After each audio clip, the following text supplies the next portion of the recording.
Hello everyone, मैं हूं नीरज मिश्रा और मैं आपके लिए लेके आया हूं स्वास्थ्य का आयुर्वेदा की तरफ से एक सीरीज ऑफ पॉडकास्ट जहां पे हम डिस्कस करेंगे about various diseases caused by lifestyle disorders.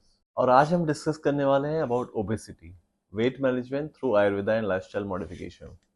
आज के इस टॉपिक पे हमारे साथ डिस्कस करने के लिए हैं a very special guest which is none other than my beautiful wife Divya Mishra, who is an Ayurvedic practitioner working on lifestyle disorder from past 10 years. So Dr. Divya, welcome to the show. Thank you so much. First of all, I would like to thank my dear husband for such a fabulous introduction. Yes, we are here on a series of podcasts wherein we are covering most important topics of lifestyle disorder. And आज का topic है obesity management through Ayurveda and lifestyle modification. So before starting the topic, I would just like to give you a gist that most of the people are actually aware about कि weight loss कैसे करना है. Unlike diabetes people are not dependent on medicine. लोगों को समझ में आ रहा है there is no magic pill जो कि हेल्प करे आपको वेट लॉस करने में. So it is about the lifestyle modification, the most important part of diet and how Ayurveda helps. What is the role of Ayurveda in all this. बहुत सारे lifestyle disorders में ये एक कॉमन प्रॉब्लम मिलती है. I think ये एक topic है जो सबसे ज़्यादा इंपॉर्टेंट है, सबसे ज़्यादा रेलेवेंट है. So Divya, what is the ideal weight of a person according to Ayurveda? हम सभी अभी एक ही चीज़ के पीछे भाग रहे हैं, BMI. हमें एक टर्म पता चल गया है, we Google it, we put our height, we put our weight, या फिर हम किसी भी डॉक्टर, न्यूट्रिशनिस्ट, डाइटिशियन के पास जाते हैं. This is something which is very commonly talked about if you are talking in regards to weight management, that BMI के अकॉर्डिंग हमारा वेट क्या है और उसके अकॉर्डिंग हमारा टारगेट वेट क्या होना चाहिए. पर जहाँ तक बात आती है आयुर्वेदा की, आयुर्वेदा इसको डिफरेंटली देखता है. Ayurveda determines the particular individual's prakriti. So prakriti again is a vat, pitta, kapha or the combination and permutation of these things. तो जब आयुर्वेदा समझता है कि पर्टिकुलर इंडिविजुअल का कॉन्स्टिट्यूशन क्या है, मतलब प्रकृति क्या है, तो उस चीज़ को एड्रेस भी उसके अकॉर्डिंग करता है. So for example I would just like to give you an example. अगर किसी का बॉडी टाइप ही कफा है या फिर किसी की प्रकृति कफा है, तो वो नॉर्मली उसकी जो टेंडेंसी रहेगी वो हैवी वेट की रहेगी. नॉर्मली उसका हैवी वेट रहेगा. अगर कोई वाता टाइप है तो नॉर्मली ही और she will struggle with weight gain. उनका नॉर्मली जो टेंडेंसी है वो कम वेट का है, लीन पर्सनैलिटी. तो ऐसे में इन फैक्टर्स को अगर हम इंक्लूड कर दें वेट मैनेजमेंट में तो काफ़ी हेल्प मिलती है. और आयुर्वेदा इसी तरीके से एक इंडिविजुअल की प्रकृति और कॉन्स्टिट्यूशन डिसाइड करता है और इसके बेसिस पर आइडियल वेट को डिसाइड करता है. Not just the BMI thing, but by including all these things, we reach to a perfect conclusion.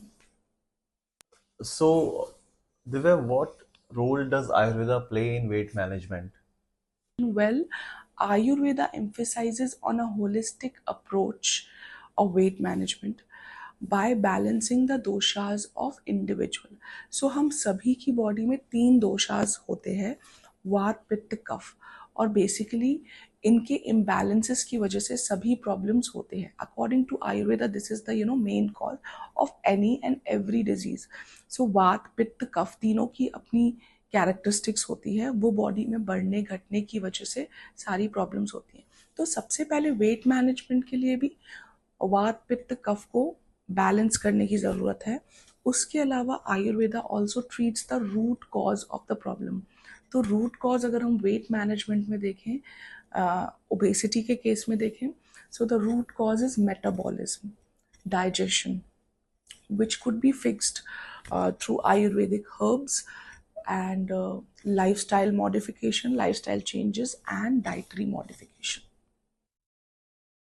So Divya, what are the lifestyle modification one has to do in their life so that it helps in weight loss?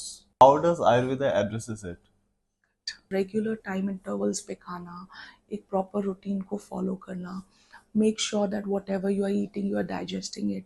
So these are the common things. तो lifestyle changes के बारे में हम यहाँ बात करते हैं, वो भी इसी से सरोकार रखता है और इसी चीज़ पर फोकस करता है कि ये जो चीज़ें हम एम लेके चल रहे हैं, जो छोटी छोटी प्रॉब्लम्स को हम समझ रहे हैं, रूट कॉज को हम जान रहे हैं, उसको मैनेज करने में हेल्प करें. सो बहुत कॉमन चीज़ें हैं जिसके बारे में हम जानते हैं. वॉकिंग करना, एक्सरसाइजिंग करना. What I prescribe to all my patients is yoga and meditation. Well, meditation is something which helps you a lot in stress management. And obesity के केस में अगर बात की जाए, so stress plays a very important role. Well, we do not give it a thought. हम सोचते हैं सिर्फ खाने के ऊपर बेस्ड है या फिर सिर्फ खाना खा के वेट गेन हो रहा है और कोई रीज़न नहीं है, but no, stress is a very big reason for obesity. तो स्ट्रेस मैनेजमेंट बहुत इंपॉर्टेंट है, जो मेडिटेशन के थ्रू होता है, प्राणायाम के थ्रू होता है, अच्छा म्यूज़िक सुन के होता है, अच्छी हॉबी अगर आप फॉलो कर रहे हो उससे होता है. एक डेली आपका एक रूटीन होना चाहिए. टाइम पे उठना, टाइम पे सोना, टाइम पे रेस्ट करना, टाइम पे खाना. आपकी जो स्लीप है वो प्रॉपर हो रही है या नहीं, आप अपनी डेली लाइफस्टाइल में कितनी देर फिजिकल एक्सरसाइज इंक्लूड कर रहे हो, किस तरह की मील्स ले रहे हो, रात को लाइट डिनर कर रहे हो, कितने बजे डिनर कर रहे हो, सूर्यास्त के कितनी देर बाद कर रहे हो. ये सब छोटे छोटे चेंजेस बहुत ज़्यादा इंपॉर्टेंट रोल प्ले करते हैं. अगर आप proper breakfast, lunch and dinner के टाइमिंग्स पे ध्यान दें, उनके पोर्शन कंट्रोल के ऊपर ध्यान दें, you will see it helping you a lot with weight management. On behalf of all our viewers, I would like to ask you one very common question कि हमें अपने डाइट में ऐसे कौन से चेंज करने चाहिए जिससे कि हमारा वेट लॉस में हेल्प हो. So yes, Ayurveda focuses on diet a lot for the purpose of not just weight management, but every disease. When we were studying in the books and when we were in college, जब हम हर एक disease के बारे में पढ़ते थे, तो सिर्फ न सिर्फ उसका ट्रीटमेंट हम पढ़ते थे, बल्कि उसके आहार और विहार के बारे में पढ़ते थे. So from the very starting stage we knew that we have to tell patients, we need to guide them for a perfect lifestyle, which includes ahar and vihar both. Ahar means diet and vihar means activities and lifestyle changes. तो यहाँ पर बात हम कर रहे हैं कि diet के बारे में क्या चेंजेस हैं. तो बहुत ही सिंपल चीज़ें रखते हैं, जैसे कि कुछ गर्म चीज़ों को इंक्लूड करता है, जैसे कि cumin, ginger and all. And you have to take light food which is digestible. You have to take warm food. Incorporate plenty of vegetables in the food. Incorporate millets. Of course वो आपकी constitution को जान के, आपकी likes and dislikes को जान के आपको एक कस्टमाइज डाइट डॉक्टर देते हैं, बेटर तरीके से गाइड करते हैं. पर एक ये जो जनरल चीज़ें हैं, गर्म खाना, लाइट खाना, वार्म खाना, टाइम टू टाइम खाना, छोटी मील्स में खाना, रेगुलर इंटरवल्स पे खाना, these all play a very important role. What is the difference between fat loss and weight loss? Because it is a very common question. And एक healthy way में weight loss को कैसे कर सकते हैं? देखा जाए तो फैट लॉस और वेट लॉस के बीच में ये डिफरेंस है. जहाँ पर हम बात करते हैं फैट लॉस, मतलब एक हेल्दी वे में जो एडिपोज टिश्यू डिपॉजिट है फैट के रूप में, उसको कम करने की बात कर रहे हैं. फिटनेस लेवल को इंक्रीज करने की बात कर रहे हैं. बॉडी में न्यूट्रिशन को इंक्रीज करने की बात कर रहे हैं. एक लीन मसल मास को मेंटेन करने की बात कर रहे हैं. जहाँ पर हम वेट लॉस की बात करते हैं, वेट लॉस जहाँ पर लोग randomly without any medical surveillance they go for just on the scale हमारा कम होना चाहिए वज़न, उसकी जब बात करते हैं तो वो क्रैश डाइटिंग पे जाते हैं, कम खाना खाते हैं. उनको नहीं समझ में आ रहा है कि उनका वाटर निकल रहा है, उससे वेट कम हो जा रहा है, या फिर उनका जो मसल मास है वो कम हो जा रहा है. So that is a very हैपहैज़ार्ड way of weight loss. And fat loss की जहाँ पर हम बात करते हैं एक हेल्दी वे में एनर्जी लेवल्स को मेंटेन करते हुए एडिपोज टिश्यू या फिर जो एक्सेसिव फैट डिपोजिशन है उसको कम करने की हम बात कर रहे हैं.